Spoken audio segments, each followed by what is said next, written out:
pemirsa, khususnya mahasiswa Universitas Terbuka. Selamat berjumpa dalam program perkuliahan Universitas Terbuka. Pada pertemuan ini kita akan membahas mata kuliah Teori Ekonomi Mikro dengan topik perilaku konsumen. Di dalam perilaku konsumen kita akan mempelajari beberapa hal, yaitu pilihan rumah tangga dan pasar output, teori dasar pilihan yaitu utilitas, efek pendapatan dan substitusi, serta surplus konsumen. Pada gambar 1, kita melihat bagaimana keputusan perusahaan dan konsumen yang menunjukkan interaksi antara keduanya.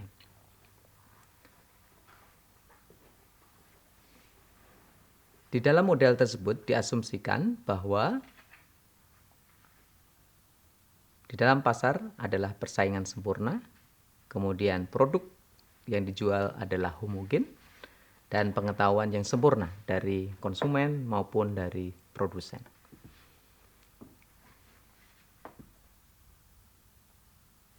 Permintaan rumah tangga itu dipengaruhi oleh berbagai faktor. Yang pertama, misalnya harga produk. Kemudian yang kedua, pendapatan yang tersedia bagi rumah tangga itu. Ketiga, akumulasi kekayaan rumah tangga. Keempat, harga barang lain. Kelima, cita rasa ataupun preferensi dari rumah tangga itu. Dan yang berikutnya, harapan rumah tangga tentang pendapatan, kekayaan yang akan terjadi di masa mendatang. Sudah barang tentu determinan yang lain juga ada, tetapi kita pada pertemuan ini akan membatasi hanya beberapa faktor tersebut. Di sisi yang lain, seorang individu, konsumen, akan menghadapi kendala berupa anggaran.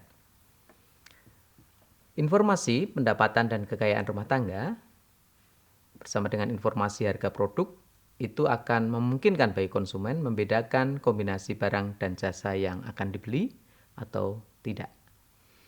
Kendala anggaran adalah batasan yang dihadapi rumah tangga di dalam melakukan pilihan dengan pendapatan, kekayaan, dan harga produk. Kita akan melihat contoh bagaimana kendala anggaran itu.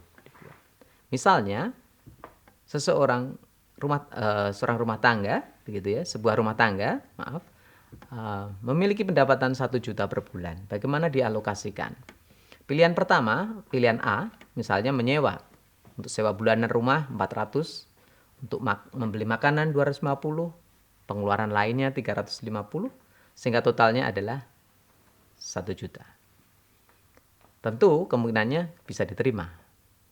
Demikian juga alternatif B maupun alternatif C. Tetapi untuk alternatif D, bisa terjadi kemungkinan bahwa rumah tangga itu harus menyewa rumah sudah seharga 1 juta untuk membeli makanan sebanyak 100, pengeluaran lainnya 100, sehingga totalnya melampaui pendapatan yang dimiliki, yaitu 1 juta per bulan. Dan tentu ini tidak mungkin dilakukan. Nah, kita akan melihat bagaimana kendala anggaran itu digambarkan di dalam gambar 2. Dari apa yang sudah kita lihat di dalam tabel 1, kita tuangkan di dalam grafik. Dan kita mencoba untuk melihat bagaimana pilihan bagi rumah tangga atau individu tersebut, yaitu memilih antara melihat konser musik dalam 1 bulan berapa kali, atau membeli makanan di restoran dalam 1 bulan. Dan kita bisa melihat bagaimana di dalam kendala anggaran ini, warna biru yang ada di dalam garis itu menunjukkan opportunity set. Jadi segala kemungkinan pilihan bagi konsumen itu untuk mengkombinasikan antara makanan yang akan dikonsumsi atau hiburan dalam bentuk menghadiri konser musik. Nah, apakah kendala anggaran ini akan bisa mengalami perubahan? Secara umum, persamaan kendala anggaran dinyatakan bahwa harga barang itu, misalnya harga barang X dikalikan dengan jumlah barang X-nya, ditambah dengan harga barang Y dikalikan dengan harga barang Y, dengan kuantitas barang Y, Dan itu totalnya adalah pendapatan rumah tangga. Atau PX kali X ditambah PY kali Y sama dengan income. Nah, ketika ada perubahan dari sisi harga barang yang akan dikonsumsi, apakah itu harga barang X atau harga barang Y, maka kendala anggaran juga akan ikut berubah. Misalnya, di dalam gambar 3, kendala anggaran dan perubahan harga barang bisa ditunjukkan sebagai berikut. Awalnya kita memiliki kendala anggaran yang diberi warna biru tua dalamnya, tetapi kemudian karena ada penurunan harga di dalam makanan, maka tentu individu itu akan memiliki kesempatan untuk bisa mengkonsumsi lebih banyak makanan. Sehingga garis anggaran atau kendala anggaran itu akan berubah dari titik A, B menjadi titik A aksen B. Tentu saja dengan kendala anggaran yang berubah, jumlah yang akan dikonsumsi akan mengalami perubahan. Nah, kita akan menghubungkan bagaimana kendala anggaran itu dengan manfaat atau utilitas yang akan dirasakan oleh mereka, konsumen. Utilitas adalah kepuasan yang dihasilkan dari mengkonsumsi sebuah produk relatif dibandingkan dengan alternatif konsumsi barang dan jasa lainnya. Kalau kita mengkonsumsi 1 unit barang tertentu, kemudian kita tambahkan lagi 1 unit, maka kita akan mendapatkan tambahan utilitasnya atau disebut marginal utility. Nah, tambahan kepuasan yang diperoleh karena tambahan konsumsi atau penggunaan tambahan itulah yang menjadi konsep yang penting di dalam teori konsumen. Marginal utility yang akan diperoleh oleh individu karena menambah konsumsinya itu semakin lama akan semakin berkurang. Sama misalnya, kalau sebagai contoh, kita meminum 1 gelas pada waktu kita haus benar, akan memberi kepuasan yang berbeda. Ketika kita menambah 1 gelas yang berikutnya, rasanya akan berbeda dan begitu seterusnya, sehingga law diminishing of marginal utility dengan sangat mudah bisa kita lihat dan kita bisa jelaskan dengan menggunakan ilustrasi dalam bentuk meminum minuman dalam beberapa gelas. Nah, kita akan melihat sekarang bagaimana kita membuat sebuah grafik total utilitas dari seorang individu atau rumah tangga. Di tabel 2 di sana dinyatakan bagaimana kunjungan dari individu itu ke sebuah klub. Kemudian ada total utilitas yang dirasakan dan kita akan mendapatkan marginal utility-nya. Misalnya kunjungan klub kalau 1 berarti total utilitasnya 12, marginal utility-nya 12. Marginal utility-nya akan 12 kalau nanti kita akan tambah ya 1 unit lagi kunjungan ke klub. Sehingga kita akan dapatkan. Nah, total utilitas itu kita gambarkan di dalam gambar 4, kemudian marginal utility-nya kita juga akan bisa gambarkan di dalam grafik yang ada di bawahnya. Dan mereka berhubungan satu dengan yang lain. Begitu. Jadi kurva marginal utility akan dihasilkan dari kurva total utility. Persoalannya yang akan dihadapi oleh konsumen ataupun individu adalah bagaimana memaksimumkan utilitas yang diperoleh dari mengalokasikan pengeluaran yang ada pada dirinya. Tentu ada berbagai pilihan. Misalnya, ketika individu itu diberhadapkan pada 2 hal, yaitu bagaimana dia mengunjungi klub dalam 1 minggu dan bermain basket dalam 1 minggu. Nah, di dalam tabel 3 di situ ditunjukkan bagaimana alokasi dari masing-masing kegiatan, baik itu mengunjungi klub atau bermain basket dan total utilitas yang dihasilkan. Kemudian di sana bisa diperhitungkan marginal utility yang akan muncul dari setiap kunjungan ke klub maupun bermain basket. Nah, saudara-saudara, di situ kita juga melihat bagaimana harga yang muncul sehingga kita bisa melihat marginal utility per harga dari setiap kunjungan ke klub maupun bermain basket dalam setiap minggunya.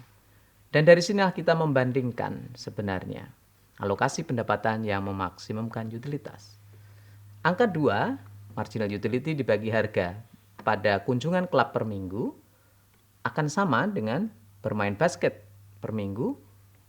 Di sini ditunjukkan juga marginal utility dibagi harga sama dengan 2. Dan disinilah kondisi yang optimum bagi seorang individu ketika diberhadapkan pada dua pilihan, mengkonsumsi ke klub dalam 1 minggu dan bermain basket dalam 1 minggu. Jadi secara mudah formula yang diharapkan yang bisa dipakai untuk konsumen bisa mengalokasikan pendapatannya secara maksimum adalah kalau marginal utility dari satu komoditas dibagi dengan harganya, itu sama dengan marginal utility barang lain yang dikonsumsi dibagi harganya. Ketika itu sama, maka pasti seorang individu itu akan mendapatkan utilitas yang maksimum. Konsep utilitas itu kemudian dihadirkan di dalam analisis dengan menggunakan kurva indifference, dan di situ akan ditunjukkan bagaimana marginal rate substitution dari seorang individu ketika mengkonsumsi satu produk tertentu kemudian beralih ke produk yang lain. Nah, kita akan melihat bagaimana kurva indifference itu membantu kita memahami pilihan yang dilakukan oleh individu. Misalnya di gambar 6 adalah sebuah kurva indifferent curves, yaitu himpunan titik di mana setiap titik itu menyatakan kombinasi barang dan jasa yang menghasilkan utilitas yang sama. Misalnya di titik A, kita akan mengkonsumsi sebanyak produk Y sebanyak 0 sampai YA dan produk X sebanyak 0 sampai XA. Kepuasannya akan tetap sama dengan ketika kita mengkombinasikan konsumsi barang Y sebanyak 0 sampai YC dan dari 0 sampai dengan XC. Demikian juga dengan titik B. Semua yang ada di dalam kurva indifference curve itu menunjukkan utilitas yang sama walaupun kombinasi barangnya berbeda. Nah, kalau seandainya seorang individu mengkonsumsi di titik A aksen, apa yang terjadi? Tentu ini tidak optimal, karena berarti ada yang tidak dikonsumsi. Atau artinya bahwa dengan pendapatan yang dimiliki, dia tidak membuat keputusan yang efisien. Nah, kita akan lanjutkan dengan karakteristik dari kurva indifference. Jadi, karakteristik dari indifferent curve itu bisa ditunjukkan dengan menggunakan formula bahwa marginal utility barang X dikalikan dengan perubahan barang X sama dengan minus ya marginal utility Y kali perubahan barang Y yang dikonsumsi. Dan ini menunjukkan slope dari kurva indifference tersebut.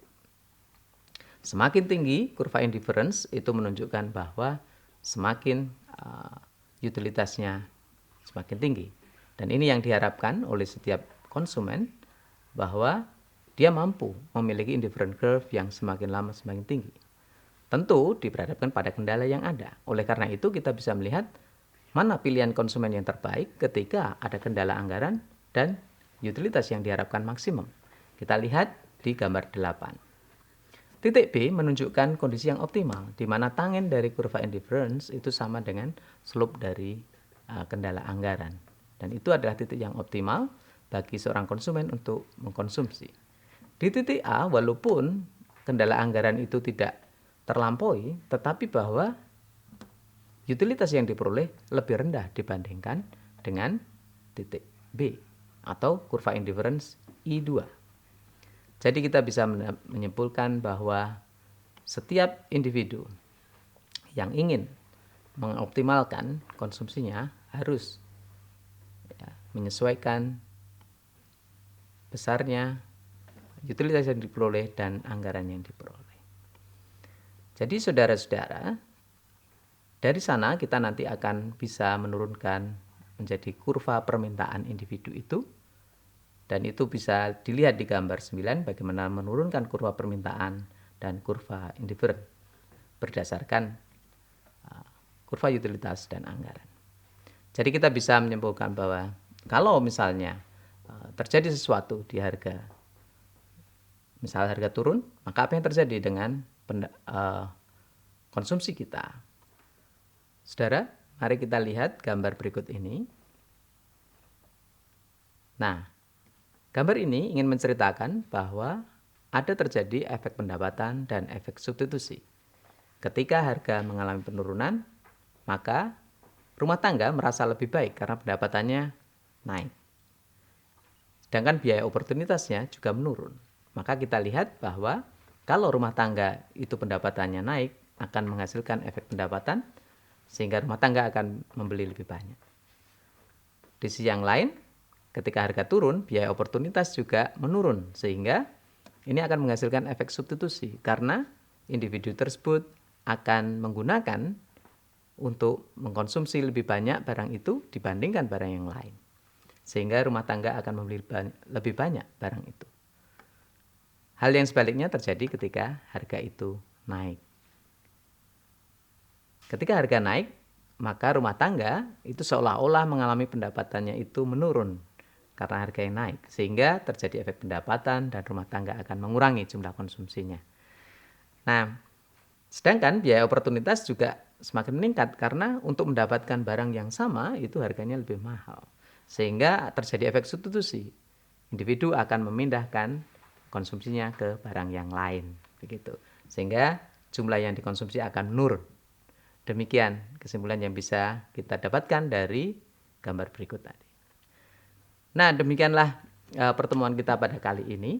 Jadi pemirsa, sampai di sini perjumpaan kita kali ini. Semoga tayangan ini bermanfaat bagi Anda semua. Selamat belajar dan sukses selalu.